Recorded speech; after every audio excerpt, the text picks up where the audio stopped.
I was supposed to be in a different city with a 9-iron and 3 days of bad jokes. Jake's kid got the flu, the guy's trip died, and I drove home thinking I'd surprise my wife, Marissa, with takeout and a movie. 2 extra cars were crooked. In our driveway, wine night angles. Laughter spilled from the deck. I rounded the house, already picturing myself playing the charming husband cameo. Then I heard my name. He's too stupid to realize I've been sleeping with his best friend for years. The sentence didn't just land, it detonated. I leaned into the siding because my legs forgot their job. Tasha cackled, Brianna gasped and giggled, and Marissa kept going. Dates that lined up with my work trips, the couch I napped on, the conference that suddenly involved a second room. "Does Dylan feel guilty?" Brianna asked. "Are you kidding?" Marissa said. "He loves the thrill." Dylan, my best friend since college, my best man, my Sunday football, my proof that loyalty still existed. I didn't confront them. I walked to my car like a ghost and drove nowhere for a long time. When I finally pulled into a 24-hour diner lot, my hands were still shaking. I scrolled past family, past coworkers, past Dylan, and called the one person who never performed. Marcus, my old college roommate. "Don't go back there tonight," he said. "Come here." He made decaf, opened his laptop, and said, "Tell me everything. Then we build a plan." The mask. The next morning, I walked into my own kitchen like I hadn't heard anything. Marissa spun around, surprised, then smiling. "Weather cut the guy's trip short," I said, tasting the lie. She chatted about hangovers and bridesmaid dresses. When she showered, I opened her phone. 2 years of messages with Dylan. The pet names, the photos, plans built around my predictability. Our bank account filled in the rest. Hotel charges, restaurants for 2, weekend family visits that were anything but. I screenshotted, dated, cross-referenced, and emailed it all to a clean, anonymous address. Then I put the mask back on. I gathered for a week. Smile, nod, screenshot. My stomach turned every time she said, "Love you." But the pile grew into something indisputable.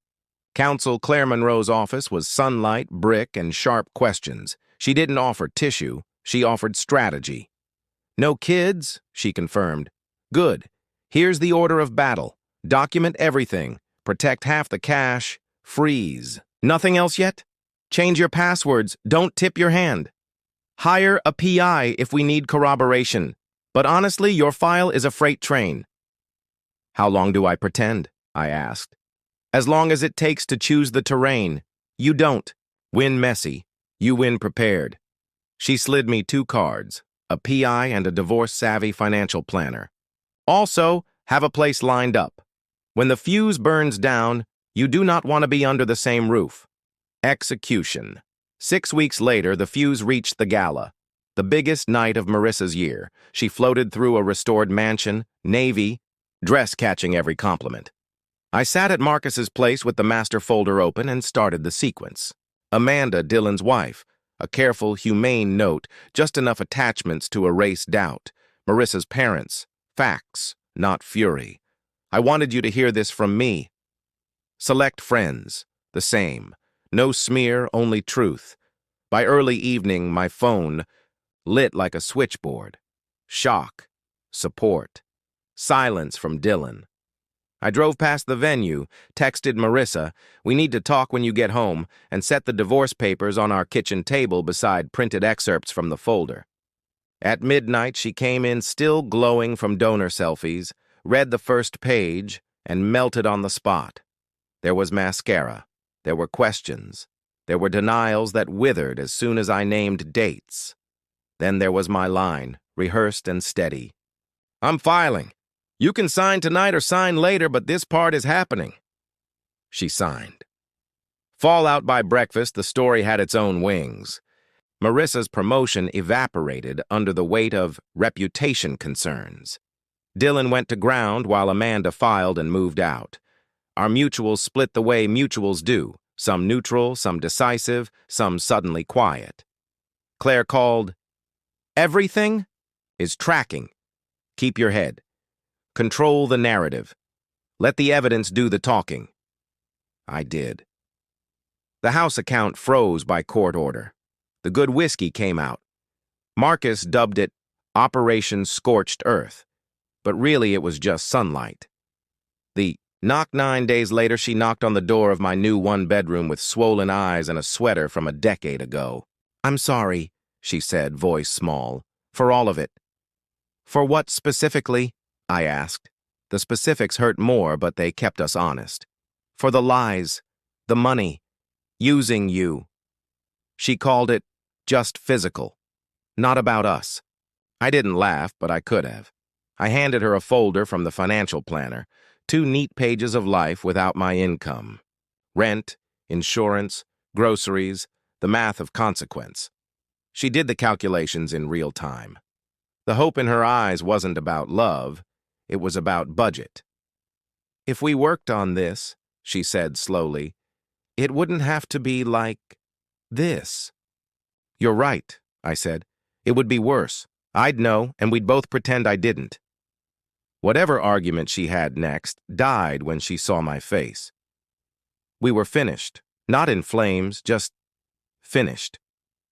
After the judge stamped the file, on a Tuesday in March, no children, overwhelming evidence, a division that reflected reality. I kept the house, the better car, most savings, and my father's watches. She kept an older Honda, a smaller account, and a clean slate she'd have to earn. I went home and took our life off the walls. The photos went into boxes, not the trash. History is still history. I replaced the bed, repainted rooms, and learned I like quiet spaces with clean lines and no performance. Weekends went back to me. I rejoined my old soccer league. Work noticed I was sharper. Money stayed in the account. The anger faded to something better than forgiveness, indifference. It turns out the best revenge isn't spectacle. It's a life that doesn't need one. News of them came secondhand. Dylan transferred out of state. Marissa moved in with her parents, lost the job quietly, and disappeared from social feeds. I didn't cheer. I didn't mourn. Consequences were doing their job.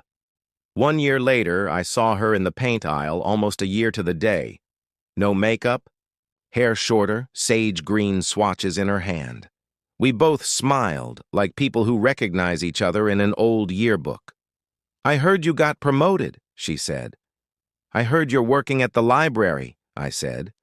"I owe you another apology," she added, this time for showing up at my apartment and trying to make my bank account her parachute. "I've been in therapy. I used to manage people's reactions instead of telling the truth." "What did you learn?" I asked. "That I was scared, of ordinary, of money, of not being the version of myself everyone admired." She shrugged. "I'm moving to Oregon. Entry-level nonprofit job. I want to start where no one knows my story." "That's brave," I said, and meant it. We talked logistics then. She wished me love I deserved. I wished her peace she could keep. She walked to the register with sage green. I drove home with weather stripping and a kind of quiet I hadn't known at 32. That night I sealed the windows, cooked for one, and felt no echo in the empty rooms. The deck where I'd once heard my life collapse was just a deck again. No ghosts, no performance, just boards catching the last of the light.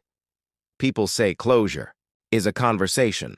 Sometimes it's a hardware store, a color card, and the simple knowledge that you built something better after the fire and didn't have to burn anyone alive to do it.